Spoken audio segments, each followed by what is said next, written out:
it's Amanda. Welcome back to my channel and welcome to today's video. In this video, I'm going to be doing the part 2 to my Daiso art supplies challenge. I did this video once before and you guys really seemed to like it, and I actually had a lot of fun doing it too. So I wanted to do this again, and this time was a lot different. I had a lot more luck finding actual art supplies at my Daiso. I think they must have done a total restock or come across a new line of supplies that was not there the last time I was there, and now there's like a whole new world for me at Daiso. So I'm really excited to show you guys some of the supplies. I hauled all of the supplies I got at Daiso in my video last week, so if you have not seen that video, I will have that up in the cards. And if you have not seen my first Daiso art supplies challenge, I will be sure to have that in the cards and link down below as well. So without further ado, I don't want this intro to be too long, so let's go ahead and jump into the video, and I will be back at the end of the video to share my final thoughts. Okay, so starting out on the artboard with one of these neon colored pencils. Again, if you want to see any of these supplies kind of up close and hear me talk about them, I will have the art haul video that I posted last week linked in the cards and in the description bar down below, so you can go check it out. The neon pencils look like highlighters in the packaging, but that's definitely not what they are. They are more akin to something that I would normally use to sketch with, so that was kind of a nice surprise. It felt very natural to use, although unlike the Prismacolor Kohl Erase pencils that I use, these obviously do not have an eraser on the end, and I would not really recommend trying to erase them. They don't really budge once you put them down. The lead is very hard and pretty permanent. Really quickly about the artboard, I was very unsure, and am in fact still very unsure, what exactly this artboard is. My first impression was that it was just a regular piece of computer paper but glued to a stiffer backing, and I don't think that's the case because it was actually much easier to blend on this paper, and it didn't fall apart even after several layers of pretty intense blending, which you can see me doing here while I am coloring the skin. This involves several layers here, and again, the paper held up really well, so I'm really surprised. If any of you know just some more information about what kind of paper this is, I would love to know, just because, you know, I'd be curious about its archival qualities and its light fastness with certain materials, because it would be nice to do kind of more formal commission illustrations on something like this if it stood the test of time and held up well, you know, over long periods of time and things like that. But you can see I'm blending the skin, and I'm actually kind of resorting mostly to the chisel nib at this point. The bullet nib is good for very fine details, but the bullet nib just doesn't blend out as nicely as I would like, and I usually even end up just going with the chisel nib even if it is a smaller area, just because I like the way the ink flows down on the paper a little bit better. But you can see for the girl in the illustration, which I didn't really plan this illustration out very much, so I don't have much to say about the sketching or concept process, but for the girl in the illustration, I'm using primarily grayscale markers, and that's just because that's mostly what my Daiso had, so I thought it would be pretty to do a grayscale illustration but with a few pops of color, and that's essentially what I ended up going for. So originally I was going to leave the background white, and then I thought, I don't really think that that's going to look very good, and then I thought about coloring the entire background black, and I also didn't really like the thought of that because I didn't want to be running out of this black marker halfway through the illustration, so I kind of went with this half and half thing, and you'll see what I add on the other half of the illustration later on. But I don't know, I thought this was kind of nice. I like the contrast of organic shapes with more geometric shapes. I think that it looks really cool. And it does make her silhouette pop out a little bit more, which I also enjoy. I'm leaving her dress primarily white, although I will kind of go in and shade it and add some lines and folds in a little bit. But I am working on the flowers The flowers are probably my favorite part of the illustration, although I do like her face as well. But the flowers were definitely the most eye-catching part of this piece, and they didn't really blend the way that I wanted them to initially, but I also think that they kind of look better with this texture. I tried to use the light blue and the darker blue that I got from Daiso. All of the markers are Daiso markers, and I tried to kind of blend them and create this gradient. It didn't really work, but that being said, I do like the end result, and I think just that pop of blue looks so like eye-catching and magnificent that I don't really mind the fact that it's not perfectly blended, and I think it's forgivable. I also used the green. I used the darker green to outline and the lighter green to kind of blend and soften the leaves, which I also kind of think looks really neat.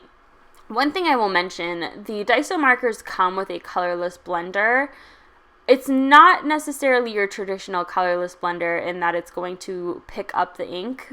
It's not really like that. It's not like the Copic colorless blender. Same goes for adding a lighter color on top of a darker color. These markers don't really do that the same way that you might be used to if you use alcohol-based markers. However, I do think that it actually does a good job at blending out the colors, so it actually is what the name implies, unlike most colorless blenders. And I would usually kind of put a layer of that down before going over the area with another color, and that seemed to work pretty well. So for the final touch, I'm taking this blue gel pen that was pretty, I liked the color and I thought it was pretty pigmented, so that's why I picked this one. And I'm just adding kind of some lace detailing in this corner to complement the piece and just add more detail overall. If you want a tutorial on how I do this, I can try and do that, although it is kind of just a go with the flow kind of thing. But that was my finishing touch. Alright guys, and this is my completed illustration for the Daiso Art Supplies Challenge.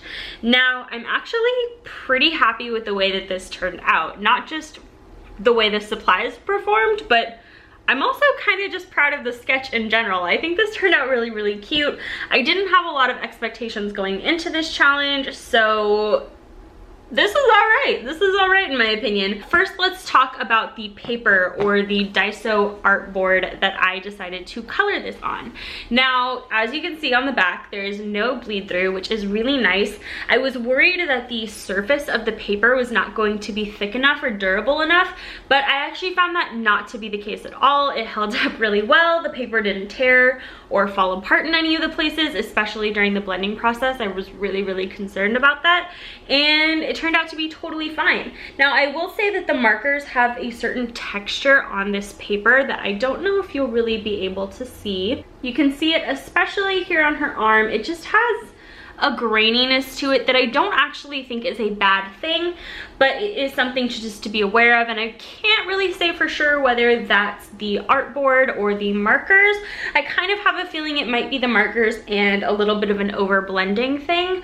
But overall, I actually really love the artboards, and I mentioned in my art supply haul that this actually came with a pack of 3, so I have 2 more of these that I can use, and I definitely think I will be doing that. If I ever do commissions, I would love to do them on something like this, just because they're a little bit more sturdy. They're really, really easy to ship, and like I said, they're super cheap. The price works out to about 50 cents each, though you buy them in the pack of 3, so you pay $1.50, you get 3 of them, you get the idea. And again, really pleasantly surprised with how these performed, and I'm actually really like this, and it just kind of feels very professional and sturdy in my hand. So like I said, can't really say enough good things about the board itself, but let's move on to the pencils. Now, I liked these for how I used them, though I don't necessarily know if I would call them good based on how they're marketed. They're marketed as neon highlighter colored pencils, and to be honest, they're just not very pigmented. They're kind of hard, they don't really build up very much, and they're very difficult to erase. So I don't really see these being useful for a lot of people, though I might just use them in my sketchbook and just kind of for fun here and there. They were really cheap, so it's hard to be disappointed in their performance, but just based on the packaging and the description, I don't really know what I was expecting from these, so it was kind of hard for me to be mad at them. But if you were expecting like true pigmentation, like something along the lines of a Prismacolor Premier pencil, That is not these. These are kind of harder and stiffer than even my Prismacolor Kohl Erase pencils, and they really just don't erase at all. However, I did enjoy using the blue one to sketch because that was a sort of similar feeling to sketching with my no photocopy blue pencil, though it's not the exact same color. But I liked these, and I thought they were pretty good for just kind of putting down a very basic sketch. You can still see some of the lines in the final piece. I don't know if you can see, I don't know if you're gonna be able to see this little ghost line here, kind of right next to her hand. That is kind of there forever. It's not really going to erase, and because the pencils are so stiff, they did kind of dent the paper a little bit, so even if it did erase, you would still kind of have that indentation there. So these are kind of like a C+ for me. They didn't totally wow me, but I also don't think they're the worst thing ever, so yeah, C+. C. We'll just call it an even C. Now, onto the supplies you guys are probably most interested in, the markers. I was pretty impressed with these. When you consider the cost, $1.50 for 2 markers, making it 75 cents per marker, these are very reasonably priced. They aren't, however, the cheapest markers I've come across. The Ohuhu markers work out to about 50 cents a piece, and I really kind of feel like these are along the lines of that same quality. The color selection is a little bit more limited. My Daiso did not have all of the colors available, so I got what I got, and that ended up being a lot of gray tones, so that is kind of why I went with this more monochromatic with a pop of color kind of scheme.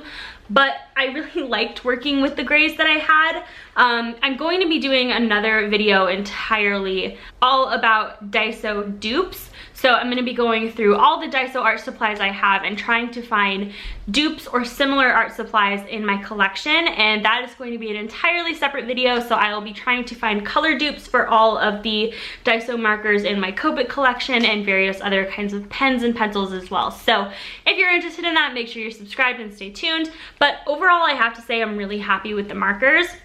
I don't know that the colorless blender performs the exact same way as the Copic colorless blender. The black is not super pigmented, but the markers blended nicely together. They were pretty easy to use. Obviously, my one complaint with all cheap markers is the bullet nib. It's just a little bit trickier to blend with a bullet nib compared to a brush nib, but I do find them to be very user-friendly, and if you are just getting into markers and you have a Daiso, pick these up, try them out, and just kind of get a feel for what working with alcohol-based markers is like. Let's talk about this brush pen. This is the Zebra brush pen, and this is the smaller of the 2 that I picked up. I have another one that's just slightly larger. Again, refer to the art supply haul video that I did. That was last week's video. I did not get to try all the Daiso art supplies out in this video. That would have kind of been a little bit overwhelming. So I just kind of stuck to a few key things that I knew I could use and then talk about and review for you after the fact. And I was very surprised by this brush pen. I like it a lot. I like the way that the ink flows out of it. It's very flexible. You get good line width, but you also have a lot of control. And I'm kind of learning to really enjoy this style of brush pen as opposed to the sort of Pentel pocket brush style of brush pen or the Copic marker Goss and Fude pen. Those are like really brush-like and really flexible, and they're a little bit harder to control sometimes. So if you're just getting into brush pens, again, this would be a great place to start, and it's very inexpensive. So I really liked this. It really kind of helped refine some of those details in this piece, especially the eyelashes. Those are like one of my favorite little details, and this did a really good job capturing those. And finally, let's talk about the gel pens. So I used gel pens from these 2 packs in this illustration. I used the blue from the neon pack and the white from the pastel pack. And I have mixed feelings about these. I think they're kind of hit or miss within the sets. I think some of these are really good, and other ones are particularly underwhelming. And the one that I'm least satisfied with is actually the white gel pen in the pastel pack. I feel like a lot of you are gonna see this, run out and get it because it's cheaper than the Sakura or the Uniball. And to be honest, it's just not pigmented. There was times when it kind of had little moments of being pigmented, but other times I just felt like it wasn't even there. So I did use it in the piece for certain pieces, like these little strokes in her hair, and it did show up pretty okay there, though compared to my Sakura gel pen or my Uniball gel pen, that's not a lot of pigmentation. It does work, and it's very subtle, so if that's the kind of effect you're going for, this would probably work great, but when I tried to do the whites of the eyes, I kind of just left the white of the paper there because I knew that was gonna have more of the impact I wanted over the white gel pen. Because when I tried to add the white gel pen into the eyes as well, which I actually did, you're just not really gonna be able to see it. So yeah, my final thoughts on the gel pens are mixed. It's great because you get so many colors and some of them will likely work. And it could just be that the white gel pen in my pack wasn't that great, although I think if you're getting it for just the white gel pen, it's kind of a risk because they're very hit or miss just throughout the set. But that's my final thoughts on all of the supplies that I tried out from Daiso this time around. Again, if you guys like these videos, I can keep doing them because Daiso seems to come out with more and more stuff every single time I go. But without further ado, I'm going to end this video here. I will have a close-up of the illustration as well as prints of this illustration available on my online store, so be sure that you click the link down below to go check that out. And stay tuned for the Daiso dupes video coming at you very, very soon. I hope you all have a wonderful weekend, and I will see you next time.